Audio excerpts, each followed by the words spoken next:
when you start a family, you often have a picture in your mind of what it might look like. Yeah, maybe you've always dreamed of having a boy or a girl or maybe one of each. The question is, if you could actually choose, would you? Well, a Metro Detroit fertility clinic is now helping people create the family of their dreams through sex selection. Glenda Lewis introduces us to the doctor performing that procedure that has people talking. I always wanted a big family. So when I was younger, I would joke with my husband that we were going to have 6, and he'd say 2. And so then we'd say, okay, fine, we'll have 4. Like Frankie Piccarelli and her husband, we all dream of what our families might look like, right down to how many boys and girls we'd like. But we all know you can't choose the sex of your children, or can you? We have been able to do that for years actually now, maybe over 10 years. The technology has morphed a little bit to be able to provide better outcome. Dr. Nicholas Shama is a founding member of IVF Michigan Fertility Center. He says sex selection has become an exact science.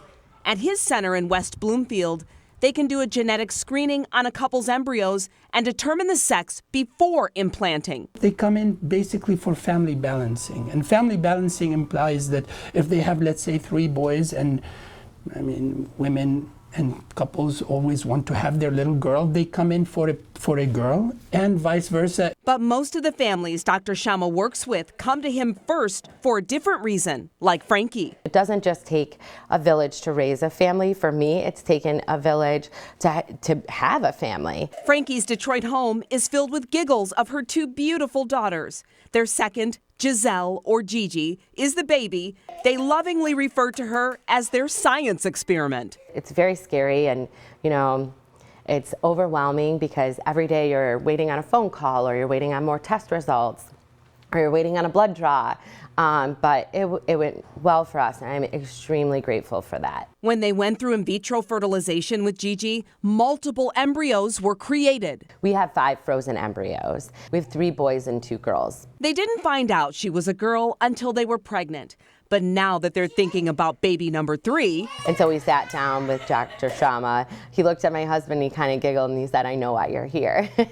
So yes, the next time we do a transfer, we plan on putting in 1. I'm not doing 2 at a time, thank you, but 1 little boy. Frankie says friends and family have shared their opinions on IVF and sex selection. But their conversation is more about worrying about us, or interested in what our choices or our convictions are. Dr. Shama understands there are people who believe that doctors who do this procedure are playing God. If you create embryos and treat them with respect as potential life, like I do, then I think we're helping.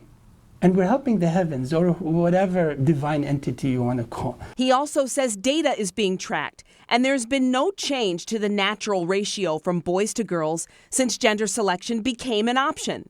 As far as successful rates go, he tells us if the IVF implantation results in pregnancy, the sex selection has never been wrong with this procedure.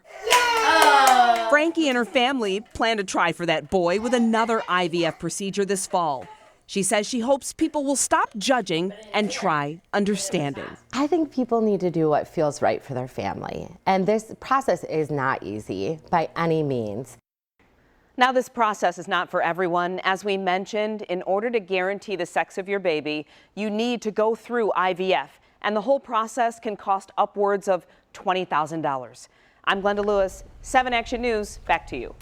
Wow, an expensive option, but at least it's an option for people. I still like the mystery of life thing. Although I will warn you, though, I was warned that if you have a son, you have to worry about 1 boy. If you have a daughter, you have to worry about every boy. Just something to keep in mind, so the investment might be worth it. That was clever. Rexy, you have 3 boys. Well, I was going to say, spoken like a father of 2 girls. Oh, yeah. Exactly. All right, let's